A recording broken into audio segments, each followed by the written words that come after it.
Bonjour mes amis, dans cette vidéo nous allons voir comment peut-on encadrer une fraction. Tout d'abord il faut comprendre c'est quoi encadrer une fraction. C'est trouver un nombre qui lui est plus petit et un nombre qui lui est plus grand.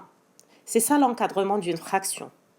Alors, si on a une fraction, 17 tiers, et on demande ici d'encadrer cette fraction-là par deux entiers consécutifs. Il faut bien comprendre c'est quoi deux entiers consécutifs. Tout d'abord, un nombre entier ou bien deux nombres entiers. Les nombres entiers en général, ce sont les nombres comme 3, 5, 18, 30. Un nombre qui n'est pas décimal et non plus une fraction. Voilà. Les deux entiers consécutifs, c'est-à-dire qui se suivent. Qui se suivent.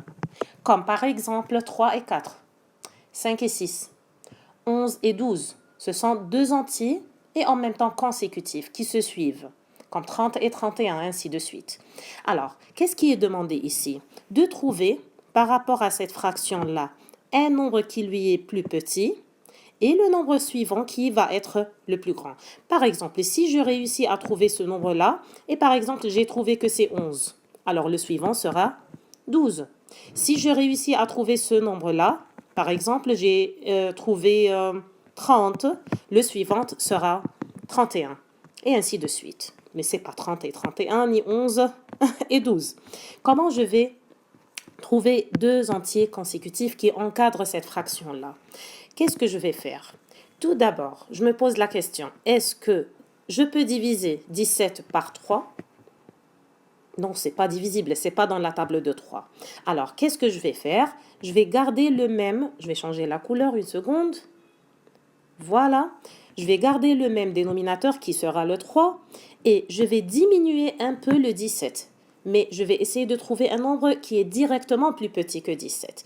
Et donc, il faut enlever un seulement de 17, qui sera 16.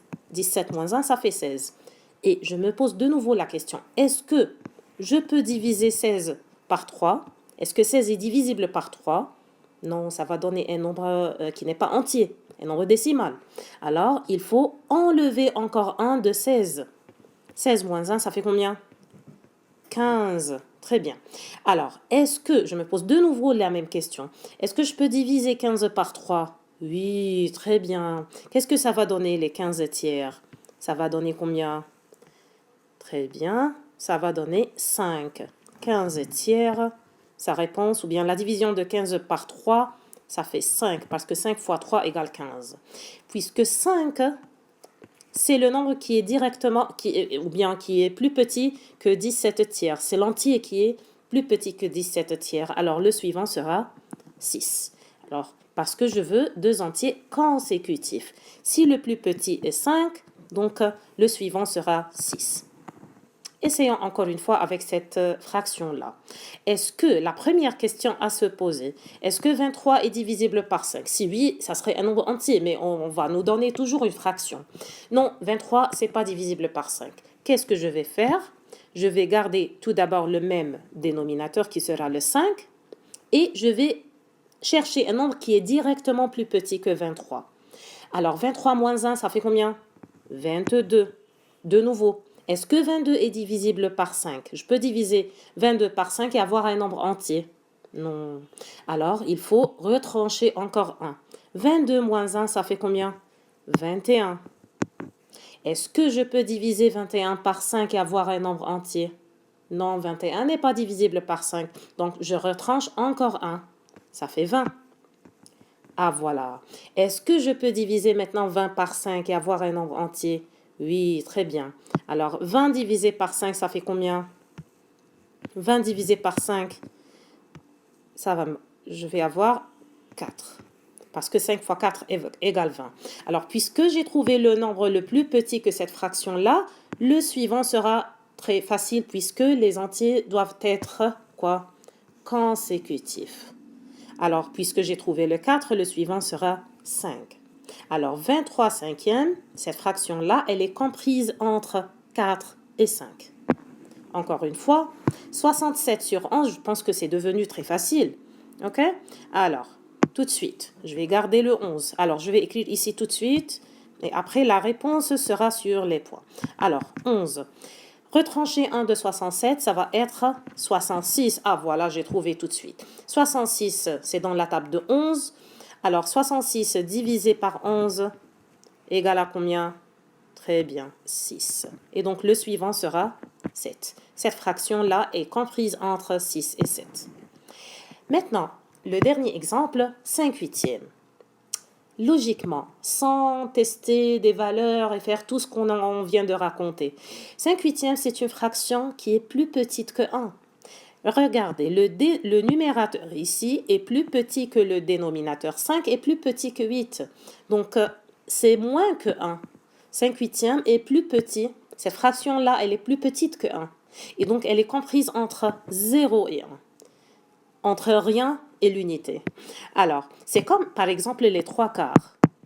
Elle est comprise entre combien et combien? 3/4, c'est moins que 1. Imaginez que j'ai un gâteau. Et voilà, le gâteau tout entier, c'est le 1. J'ai mangé les 3/4 seulement. Voilà les 3/4. Et donc, j'ai même pas mangé tout le gâteau. J'ai même pas mangé un gâteau. Donc, c'est plus petit que 1. Et donc, c'est plus grand que combien? Puisque les entiers, les deux nombres que je dois mettre ici et là doivent être consécutifs. Quel est le nombre qui vient avant le 1? C'est le 0. Alors, 3/4, 1/2, 1/8, 2/5, n'importe quelle fraction qui a le numérateur, qui est ici, plus petit que le dénominateur, elle est toujours comprise entre 0 et 1, entre rien et l'unité. Et si je vais suivre la même méthode qu'on vient d'expliquer, je vais aussi avoir la même réponse. Essayons.